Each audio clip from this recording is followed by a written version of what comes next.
Hi everyone, my name is Ari. Welcome back to my podcast, Surrounded by Addicts. And in this episode, I wanted to go into what I felt like I lost in my father because he struggled with his own addictions. To be clear, he mainly struggled with alcoholism. He was a very bad alcoholic, but I'm sure he also, he definitely smoked weed and he probably did dabble in a couple of other things. It's not as solid and I didn't really witness it as much as his drinking. So I already made episodes about my father and my childhood, and I went through and spoke about my relationship towards him because he struggled with addiction. I I went into a decent amount of detail about how what my childhood really looked like, mostly because he was an alcoholic, some of the things he put me through, and overall my thoughts and feelings about him now that he's been dead for over 14 years. And I did start to talk about how I believe his way of parenting me affected me as a kid and how it affects me now. But I wanted to kind of dissect that even more and go into what my belief of a father's role in his child's life is versus what Jim was actually able to provide for me. Because I do think that despite him not really being capable of parenting me, I do think it was better that I did have a father figure in my life than none at all. But of course, he wasn't the best father that he could possibly have been because he struggled with addiction. And for me, the biggest thing that I could see and that I understand throughout my childhood was when I was around him or when I knew that I was going to see him, I lacked the security, safe feeling. I do believe that having a man in the house, like as far as a man that has a child and that has a partner of some sort, I do believe that a stable man does provide some sort of security. And not just in a physical sense, like if an intruder comes in, but also emotional, financial, and just like that cozy feeling that deep down everything is going to be okay. In my eyes, that is what a man is supposed to provide. And I only saw glimmers of that when Jim was alive. Now, my father was a very big man. He was over 6 feet tall, well over 250 pounds. Like, he looked kind of on surface level, he looked scary. Just by his size alone, he looked scary. But in reality, he wasn't. Some of his family members described him as a teddy bear or like a gentle giant, but I truly just saw weakness because I saw him cower in fear of having to deal with me. Like anytime that I had an issue that I went to him to resolve or that someone told him about, I saw like his brain kind of like turn to mush. Like he didn't know what to do about it. And in turn, I saw that strong protector, that really masculine figure in my life. I saw that kind of slip right in front of me. And because of his excessive drinking, more and more did I see him a lot more vulnerable than I ever thought I could see him. Like seeing a man constantly like not being able to walk, throwing up, not having money, like constantly needing people to help him despite his very big size and his despite his stature. It was really hard to see the strength in him. And I learned very quickly that he probably wasn't going to be able to protect me from much. And again, this has nothing really to do with like a physical intruder threat. This is just like somebody that I could go to comfort me. I learned very quickly that he wasn't going to be that person because he could barely comfort himself in a healthy manner. And it didn't take a lot of stress for him to completely lose all track of what he was supposed to do. And not to mention, on the physical side, when you drink so excessively, like he did, you do start to lose out on some of your physical capabilities. Like, he could not keep up with me when it came to running or walking to the park. He didn't really play with me because he physically wasn't able to. So not only did I see the mental breakdown of his courage and of his grit because he was drinking so much, and there's other factors, of course. Not drinking wasn't the only problem that he dealt with, but it definitely aggravated the problem. And then, of course, being so unhealthy in his regular habits, it deteriorated him even more. So, overall, addiction partially took away, or it was partially addiction's fault, that I lost what should have been my protector. Of course, I there was some degree of me that it was nice to see him. It was nice that, like, if I needed his help, it was nice to know that he was there. But overall, whenever I had a problem or whenever I felt scared, I never wanted to go to him. I wanted to go to somebody else because I didn't view him as the man, or mainly the father. I didn't view him as the father that he should have been, because he was so attached to the bottle that it took all of that away. Like, all of his energy went to that. So when it came down to me feeling safe, to me feeling like comforted, it wasn't there. This point kind of nicely goes into my second point, which is confidence. I also believe, in my opinion, that part of a father's role in their kid's life is to somehow, like, instill confidence. And it is scientifically proven that the way that mothers versus fathers are involved in their child's development is very different. And one of the more direct ways that fathers are a part of their child's life is by play, by, like, risk taking play, helping a child learn when to do something safely, when not to do something because it's unsafe, etc., etc. And I didn't really get to experience that with my father, partially because of the how what I just stated, with how he was physically so unhealthy that he wasn't really capable of playing with me as a child. He wasn't able to roughhouse with me as a child. He was very sedentary, and not that I really wanted to play with him because I didn't really like him, but there was no challenge for me. Like, he didn't help me challenge myself as a kid. And most kids are not capable of pushing themselves past their limit because children naturally don't know what that is. Their brains are not fully capable of understanding what's okay and what's not. So, my only challenge as a kid growing up, playing and exploring, was through me, or if I was around other people. But I never had my dad really challenge me to, like, climb something that I thought was too steep for me, or to, like, he never encouraged sports, so I never had that, like, competitiveness with him.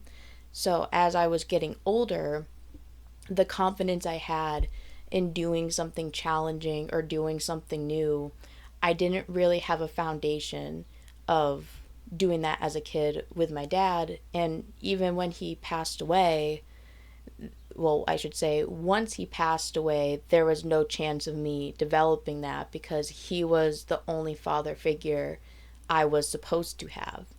And I didn't really get a replacement father. Like, I do have a stepdad, and I don't want to go too on and on about him, but I think with the dynamic between of how my biological father died and how I get introduced to my stepdad, he didn't know how to parent me, so in a way he kind of didn't.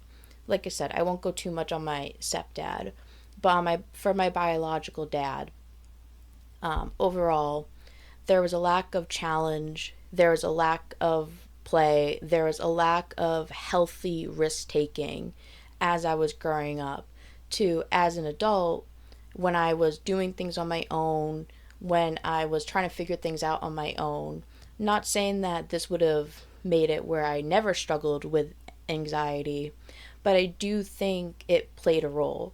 I basically had to learn how to build my own self confidence, which to a point, everybody does. Everybody does need to work on their own self esteem, their own self confidence. But I do think there is a stark difference between kids that grew up with a stable father in their life versus kids that grew up without a stable father in their life, and how each of those two separate groups of kids view a challenge, view a risk. And not, I don't say any of this as like I want a pity party, but my mother, who I lived with off and on before Jim died, and then I lived full time with after Jim died, she was a very anxious person. So not only did I lose the person that was supposed to instill confidence in me, I was also living with somebody that was extremely anxious all the time. And my mom is littered with self-doubt, like how she thinks. She struggles a lot with confidence, her self-esteem, etc. So I grew up more resembling my mom as far as how I resolve certain problems, how I take risk, how I view reward, etc., etc., etc. And this ties into addiction the same way the first point did of security. And it's because it stripped him away of his priorities. Instead of his priorities being hanging out with me, instilling good habits in me, playing with me, all these things that you should do for your child, addiction had him in a chokehold. Addiction had him so tight in their hand, in its hand, that a lot of these key things he completely missed out on doing. Now, when I say addiction as it's like a separate entity, I do remember seeing glimpses of him really trying his hardest to be a parent. And I do think that addiction in itself was like a separate thing that was simply a part of him. I do not think that addiction was all of him, because I do remember certain key moments where he was trying to be involved. It was tainted by the things that I spoke about in previous episodes, like him molesting me, definitely untainted that view. Couple other things that he put me through, it tainted my view of those helpful moments. But if it wasn't for this addiction that he dealt with, I think he would have been a lot more open, and I think he would have had a lot more opportunities to really show himself to be a good father. And for all I know, if he didn't have a drinking problem, he probably would have never molested me in the first place.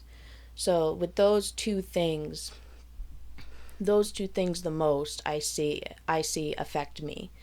And people that I've met that also lack strong, healthy father figures in their life.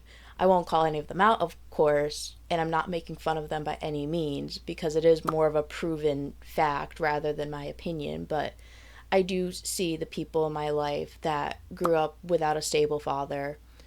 They do struggle with their confidence. They do struggle with feeling safe. Like, I constantly have talks with my mom about a natural, like, flight or flight instinct that we have. When we have a problem, we both just want to go. Like, we don't want to resolve it, we just want to go.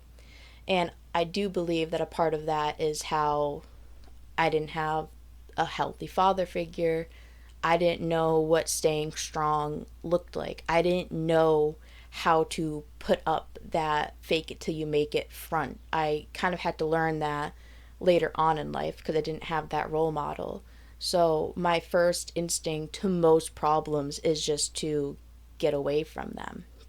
Now, of course, every father parents differently. So I'm not saying this as an overarching every father should be able to provide like ABCD. This is just, in my opinion, what a father should bring to the table and what a father should be able to help instill in their child. And then I'm breaking it down onto what I believe my father completely missed or dropped the ball on because of his addiction. So, like I said, physical, mental security, and then just overall confidence is what alcoholism stripped from my father the most as far as his like parenting style. Another thing that I do believe a father typically should provide for their kid is helping their kid being excited about having goals or being goal orientated. It's not really my opinion, it is more of a proven fact that the way a man's brain works versus the way a woman's brain works is that men are a lot more likely to take risks, whether it comes to business, simple physical activities. Like, typically men are the risk takers. And in my opinion, a father should help their kids take risks to accomplish their goals. And I didn't really get that from my father. In fact, I really kind of learned it through other people in my life, and just simply I learned it from myself simply because I didn't want to turn out like my father or my mom's exact situation. It didn't help that Jim put himself in a lot of precarious situations because he had a drinking habit. He always needed to fund his drinking habit. He always needed to have something. And because of this constant need for booze, it didn't really allow him a lot of time or money, mainly money. It didn't really allow him a lot of time or money to get anything else done. And because he was so reliant on alcohol, anything that he could have done to help build himself up, it had gone to waste. Jim's main goal was booze. He seemingly, in my opinion, did a lot of things to help him make sure that he was going to be able to drink by the end of the day. And where does that leave somebody? Well, in his case, it left him without a stable job, it left him without a stable car, it left him with an apartment that he was paying with government assistance. And before this apartment, he was just kind of living with whoever would take care of him. Like, he lived with a girl, with his girlfriend and his girlfriend's family at the time, and they took care of everything. He did have a job, but he didn't have a lot of responsibility living with them. And then he lived with his mother again at one point, and it was the same thing. He didn't really have to deal with me because I was taken care of. Because it was my grandmother's house, she let him live there, as far as I understand, rent free. And he wasn't really working that much. So at the end of the day, his main responsibility that he put on himself was always trying to get a drink. And because his main goal was drinking, he didn't really strive to accomplish or to do much else with himself. And it's really hard for me to believe that if he didn't have this drinking habit, that he would have done something a lot more productive to fill his time. Drinking overall gave him a purpose, and it was just to keep drinking, it was to keep getting drunk. And because he already had systems of support, like his family and like government assistance and whomever else may have been there, it didn't force him to change. It let him keep going. So he sunk deeper and deeper into this addiction, really just not doing anything with himself. And I saw that. I lived with him for the most part during that portion of his life. And it was, looking back at it, it was really sad. Like, it is really sad to know that he was mid 30s, almost exactly mid 30s. I don't think he was, maybe he was 35. I don't remember. But, he was mid 30s. And other than just me living with him, he had nothing going for himself. So as I was getting older, I knew that I didn't want to do that. I knew that I didn't want to ever be in that situation where I was just a drunk hoping that the next family member would want me to live with them. But I didn't really know how to not be that. And was my mom doing the exact same thing but in a slightly different way? In my opinion, kinda. I guess the real only difference between my mom at that point and Jim at that point was that I felt more love from my mom, and I felt like my mom meant better than what she was doing. I know some people won't really understand how is it any better what my mom is doing if I'm making the comparison that she was similar to Jim, but she was different. And she was more or less trying, because I didn't live with her yet. So she was trying to get me back. She was striving to do these different things, whereas Jim kind of just gave up. But I went from either way, one situation where one parent really wasn't doing much for himself, and then I went to live with another parent after Jim died, where they were also kind of stuck on this hamster wheel of getting financial help from different people, not really knowing how to get past that. Like they were always stuck with, okay, we got this money. What can we do with it other than just spend it? Well, I don't know. Okay, well, we're just going to spend it. So, no matter who I lived with, I didn't really see how to be goal orientated and how to use money to get out of a situation. I just saw you get money and you spend it on your vices.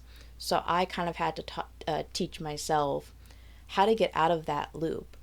And I know I kind of intertwined my mom in this one, but to kind of stay focused on Jim, because Happy Father's Day, like I said, he had a lot of support, a lot more than what my mom had. He had a lot more support to, if he even attempted to do something with his life, he would have been able to.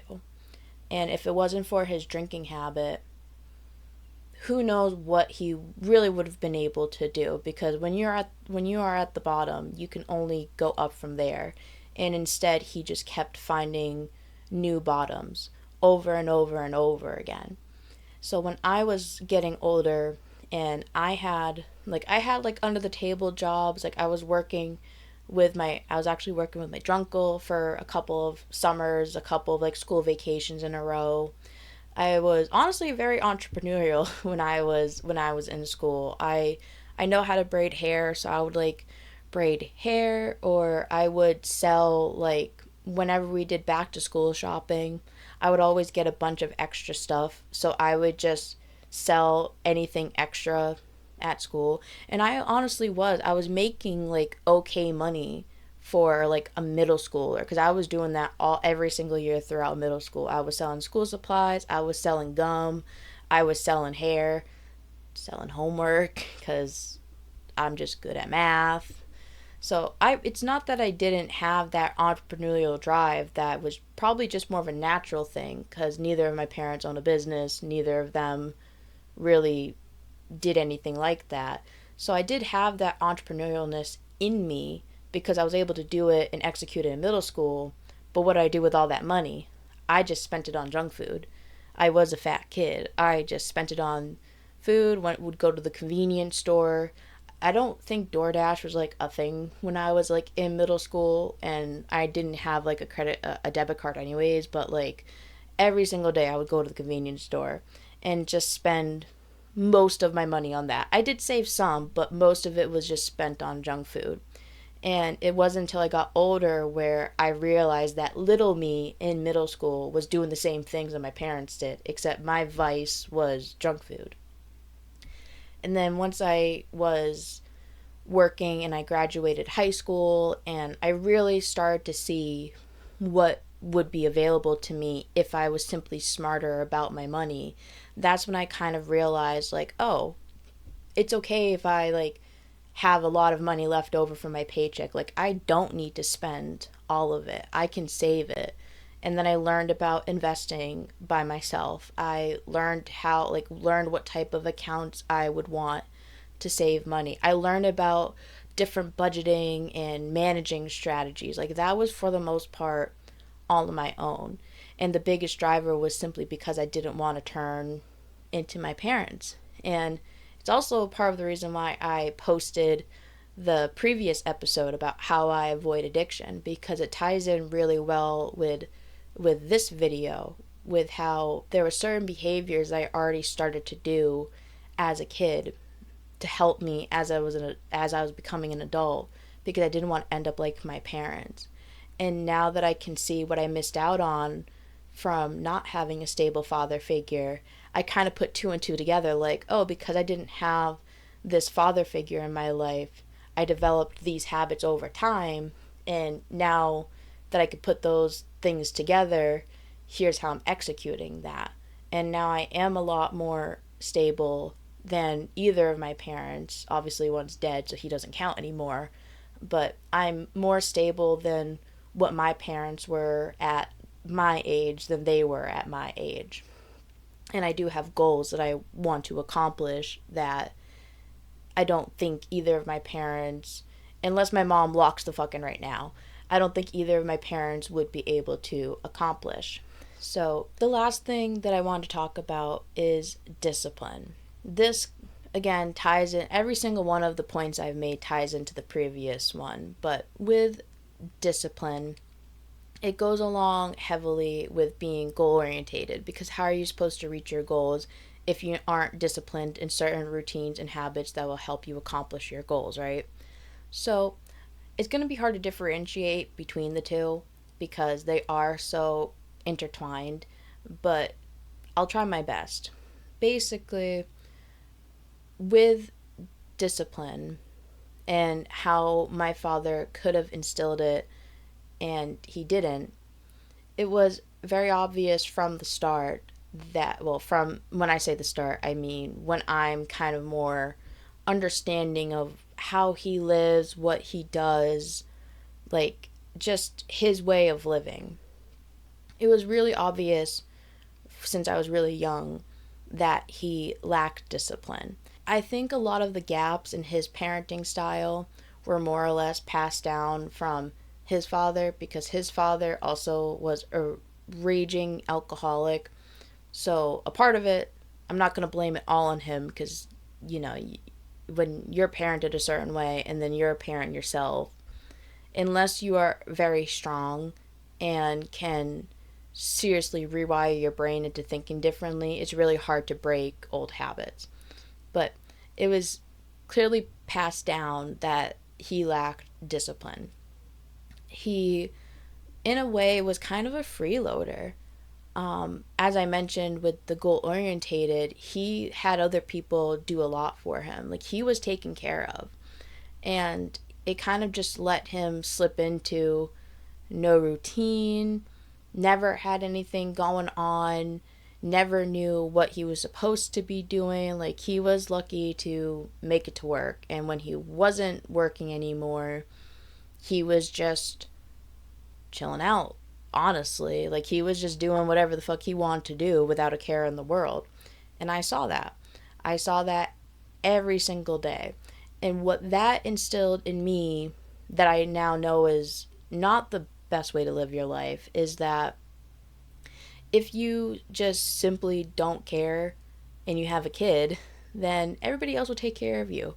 I learned that it's okay to take advantage of people. I learned that it was okay to lie. And I learned that you could have a seemingly okay life if you just drink, honestly. Like, it sounds really simple and it kind of sounds dumb, but that's what I was shown. I was shown that because my father had a drinking problem, a lot of people had sympathy for what he was going through. And this sympathy kind of turned into empathy, which turned into like suicidal empathy. So a lot of people flocked to take care of him. He was able to get on assistance. He had a lot of friends that pitied him, when in reality he wasn't doing the work to get himself out of that situation. He was coasting on their support. And I saw that. The couple years that he was my legal guardian full time, I was really getting taken care of by other people. In a weird way, when I lived with certain people, I was spoiled. Because Jim wasn't capable of doing anything for himself, people that had to take care of me automatically assumed the same thing about me. So I didn't really have a lot of cleaning responsibilities. I didn't really deal with chores. I didn't really have to deal with anything that helped to maintain the house. I was between 8 and 10 years old at the time frame that I'm referring to. So I don't know how early it is to get kids to do certain things, but I definitely know that as far as doing chores, I was behind. And for at least 2 to 3 years, I had very little responsibilities on taking care of myself. And for the most part, I do believe it was because that's the type of parent Jim was. So people thought that that was the type of child that I was going to be. When in reality, I had no other choice but to be that kid because no one really stepped up to force me otherwise, if that made sense. Not saying that I wasn't taken care of and people didn't try. I'm just saying it was easier to do everything for me and for Jim because he was so difficult than it would be to maybe hear me complain, hear me get upset, and then also have to deal with Jim getting annoyed. So, in a certain way, I was spoiled when it came to doing chores. And that's, in my opinion, where kind of discipline starts because you have to be disciplined enough to take care of your own little environment, as in like your room, your house, your apartment, whatever. And I didn't really grow up having to do that. So as I started to hit middle school, high school, and now I graduated high school, when I first started living with my mom again, that was the hardest thing that I had to get used to. And it was honestly one of the things we fought over the most because I had no discipline in taking care of myself. Not just like physically my hygiene, but where I lived because I always had somebody do it for me. And when Jim was trying to instill it in me, we would just fight. And he was kind of being more of an ass about it than being genuine. So I hated chores. And it's such a small thing. Like, no kid and no person really likes chores. But it was to the point where things were gross because I simply didn't care to do it. I was so used to other people doing it for me, just like how Jim was. Jim was gross. Jim was gross until someone made him clean. And I was like that too. Like, I showered, of course, and I would like brush my teeth. But as far as like my living situation, I was okay with it kind of being gross because I was so used to somebody's going to do it eventually for me. And my mom had to work really hard to kind of switch that around because that's obviously not a healthy direction to go into. And I'm not going to lie, it was something that I struggled with still as somebody that doesn't live with my parents anymore and I live with my boyfriend. Like, there was times where it's like it would be easier to just let my boyfriend do it instead of me doing it. And I always had to tell myself like, no, it's your responsibility. Like, you can forcing myself to do these small little tasks that end up to add to words. It took a lot of discipline for me to rewire that part of my brain and to do these small little chores that add up to having a big effect on my environment. And I've noticed that the better I got with maintaining my own environment, the better I got with discipline in other areas. Like, I've always been really good at, I wake up early for work. I've always been good at waking up early, going to work, doing my job to the best of my abilities, and coming home. But now that I'm able to maintain my home, maintain cleanliness to the best of my abilities, I've noticed that I am more productive at work because I come home to a clean environment.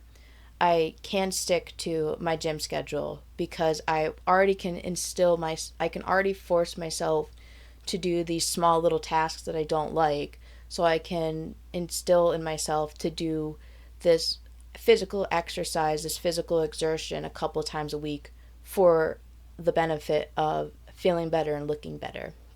And how alcoholism kind of made it hard on Jim is the same reason for every other problem. And it sounds kind of crazy to try and make those connections because like some of the like a kid that doesn't like to do chores doesn't sound that bad, but coupled with everything else it was a lot that as a kid and as a teen and as an adult I had to kind of overcome. And trying to overcome all those things all at once is really fucking difficult because it goes against how I was raised. And if Jim hadn't been attached to the bottle, who knows how hard it would have been for me to transition from living with him to living with my mom to living alone. Like, there's so many little ways that things tie together that now that I'm older, hindsight 2020, I can see all that, where before I couldn't. I overall had to do a lot of rewiring in my brain of how I typically would act or behave and really go against how I grew up as a child to become the person that I am today. I will keep that as the last point because I do feel like those four main things encapsulate the the things that I feel like I missed out on as a child. Like what should have been instilled and encouraged in me. Those core four things were missing, honestly. And now that I am my own person, and for the most part, I would say I have resolved not all of those issues, but most of those issues. I am a better person for it. If I didn't resolve any of those problems, I wouldn't be any better than Jim. I would be stuck in his same loop, maybe without the alcohol because I don't really drink. I don't consider myself to have an addiction. So if I didn't fight hard to combat what his addiction did to his parenting style, I would have been similar to him without having the addiction. You never know. So, anyways, thank you for listening and happy Father's Day to all that celebrate. And I'll see you in the next one. Bye. Thank you for listening to Surrounded by Addicts. Remember to take life one day at a time and to enjoy the little things in life. Stay tuned for the next episode.